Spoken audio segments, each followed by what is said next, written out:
ஆரணி மக்களவை தொகுதி வாக்காளர்களின் விவரங்கள், மக்கள் சந்திக்கும் முக்கிய பிரச்சினைகள், மக்களின் எதிர்பார்ப்புகள் பற்றி இதுவரையில் விரிவாக பார்த்தோம். இந்த மக்களவை தொகுதியில் தொடர்ந்து நிலவி வரும் குறிப்பிட்ட மிக முக்கிய பிரச்சினைகள் பற்றிய கூடுதல் விவரங்களோடு காத்திருக்கிறார் நமது செய்தியாளர் கார்த்திகேயன். அவரிடம் பேசலாம். கார்த்திகேயன், நீங்கள் தொடரலாம்.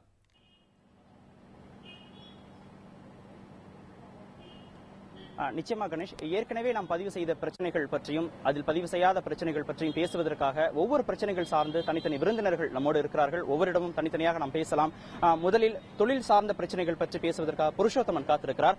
புருஷோத்தமன், தொழில் ரீதியாக இந்த தொகுதி எந்த அளவுக்கு பின்தங்கி இருக்கிறது, என்ன பிரச்சனைகள்?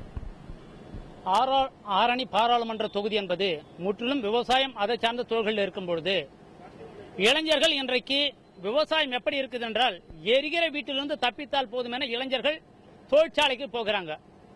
இந்த ஆரணி பாராளுமன்றத்துக்கு உட்பட்ட பகுதியில், செய்யாறு பகுதியில் தொழிற்சாலை இருக்குதுங்க. 17 தொழில் நிறுவனங்களுக்கு புரிந்துணர்வு ஒப்பந்தம் செய்யப்பட்டு 7 தொழில் நிறுவனங்கள் மட்டும் தொழிற்சாலையை துவக்கி உற்பத்தியை பெருக்கி 15,000 பேருக்கு வேலை கிடைக்குதுங்க. இன்னும் 10 தொழில் நிறுவனங்கள் அதனுடைய உற்பத்தியை பெருக்கினால் ஏறக்குறைய ஒரு 60,000 இளைஞர்களுக்கு வேலை கிடைக்கும். ஆக வருகின்ற பாராளுமன்ற வேட்பாளர் 10 தொழில் நிறுவனங்களை உற்பத்தி தொடங்குவதற்கு அவர் உறுதிமொழி தர வேண்டும். ஒரு 60 லட்சம் இளைஞர்களுக்கு, 60,000 இளைஞர்களுக்கு வேலை வாய்ப்பு கிடைப்பதற்கு பண்ண வேண்டும். வேலை வாய்ப்பு கிடைக்கின்ற இதே நேரத்தில் தொழிற்சாலை உற்பத்திகளால் விவசாய உற்பத்தி என்பது பின்னு கிடையும். இது எப்படி பேலன்ஸ் பண்றது? குறிப்பாக சொல்ல போனா நெல் உற்பத்தி என்பது குறித்து செல் உற்பத்தி அதிகமாகி போச்சுங்க. பருப்பு உற்பத்தி குறைஞ்சு செருப்பு உற்பத்தி அதிகமாகி போச்சு. கரும்பு உற்பத்தி குறைஞ்சு இரும்பு உற்பத்தி அதிகம். ஆகவே இந்த தொழில் நிறுவனங்கள் விவசாயத்துக்கு பேலன்ஸ் பண்றதுக்கு இந்த ஒவ்வொரு தொழில் நிறுவனமும் ஒரு 20 கிராமங்களை தத்து எடுத்துக்கொண்டு விவசாய உற்பத்தி பெருக்குவதற்கு கடன் உதவியும், நீராதாரங்களை பெருக்குவதற்கு உண்டான கடன் உதவியும் செய்ய வேண்டும்.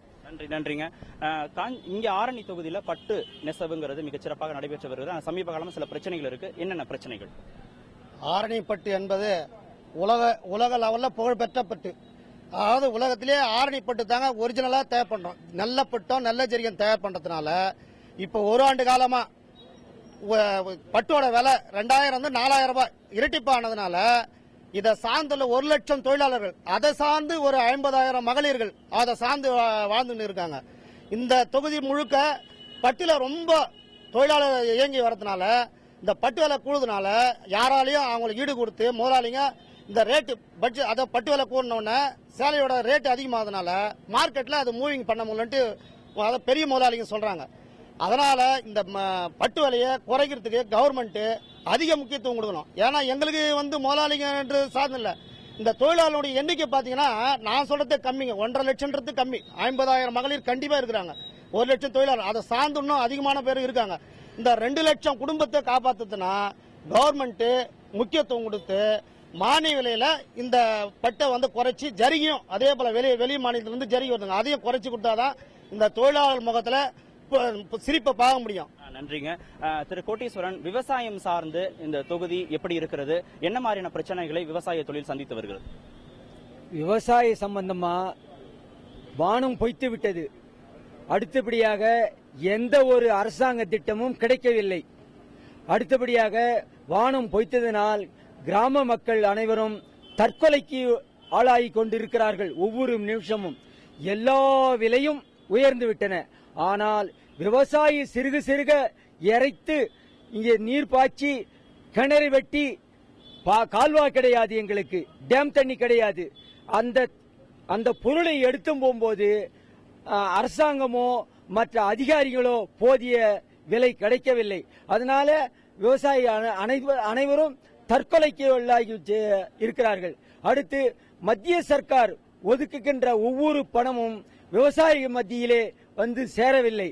தரகர் மத்தியிலே தான் போய் சேருகிறதே தவிர விவசாய மத்தியிலே சேரவில்லை. அடுத்தபடியாக நம்ம மாவட்டத்திற்கு நம்ம தொகுதியானது ஆரணி தொகுதி. ஆரணி தொகுதியில எந்த ஒரு அரசியல்வாதியோ அதிகாரிகளோ விவசாயிகளை அழைத்து பேசுவதே இதுவரைக்கும் கிடையாது. நன்றி ஐயா. முருகேஷ், நீங்க சொல்லுங்க, கல்வியில இந்த தொகுதி எந்த அளவுக்கு இருக்கு? என்ன மாதிரியான பிரச்சனைகள் கல்வி சார்ந்து இன்னமும் நிலவிட்டு இருக்கு? ஆரணி மக்களவை தொகுதிக்கு உட்பட்ட பகுதிகளில் பாத்தீங்கன்னா பெரும்பாலும் தாழ்த்தப்பட்ட, மிகவும் பிற்படுத்தப்பட்ட சிறுபான்மை சமூக மக்கள் நிறைய வாழ்றாங்க. இன்றைய தலைமுறை அந்த சமூக மக்கள்கிட்ட குழந்தைங்களுக்கு நல்ல கல்வியை கொடுக்கணுங்கிற ஆர்வம் இருக்கு. ஆனா அந்த குழந்தைகளுக்கு கொடுக்கிற நல்ல தரமான கல்வி என்பது அரசு சார்ந்து இன்னைக்கு இல்லைன்னு தான் சொல்ல வேண்டியிருக்கு. உதாரணமா எடுத்துக்கிட்டா ஆரம்ப கல்வி சேர்ற குழந்தைங்கள உயர்நிலை கல்விக்கு போகும்போது அதோட சேர்க்கிற சதவீதம் 20% குறையுது.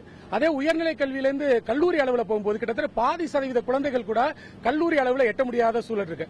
அதுலயும் குறிப்பாக பெண் குழந்தைகளோட கல்வி இந்த ஆரணி தொகுதிக்கு உட்பட்ட பகுதியில் ரொம்ப பின்தங்கி இருக்கிறதா தான் ரொம்ப கவலை அளிக்குது.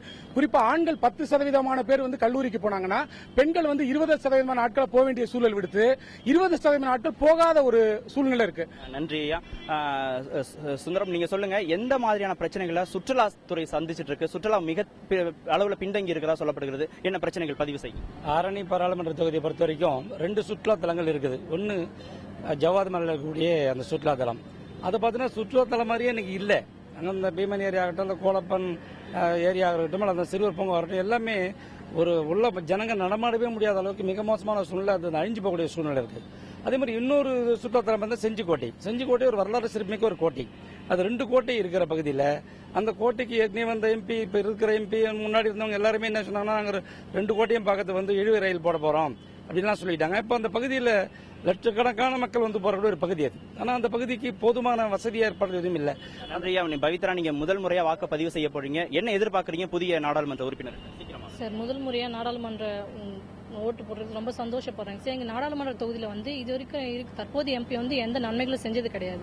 எங்களுக்கு என்ன நன்மை செய்யணும்னா இந்த தொகுதியில் எங்களுக்கு மகளிர் கல்லூரி அமைச்சு கொடுக்கணும் சார். ரெண்டாவது பாத்தீங்கன்னா அரசு மருத்துவமனையை உயர் சிகிச்சைக்காக வேலூருக்கு அனுப்புறாங்க. போற வழியில நிறைய உயிர் ஆபத்துக்கள்லாம் ஏற்படுது. இதெல்லாம் தடுக்கணும்னா தலைமை மருத்துவமனையா மாத்தி கொடுக்கணும். திண்டிவனம் டு நகரி ரயில்வே பேச்சளவுலேயே இருக்காது, நடைமுறைக்கு கொண்டு வரல. அதை கண்டிப்பா நடைமுறை கொண்டு வந்து இதெல்லாம் செய்யற எம்பி தான் சார் நாங்க ரொம்ப எதிர்பார்க்கிறோம்.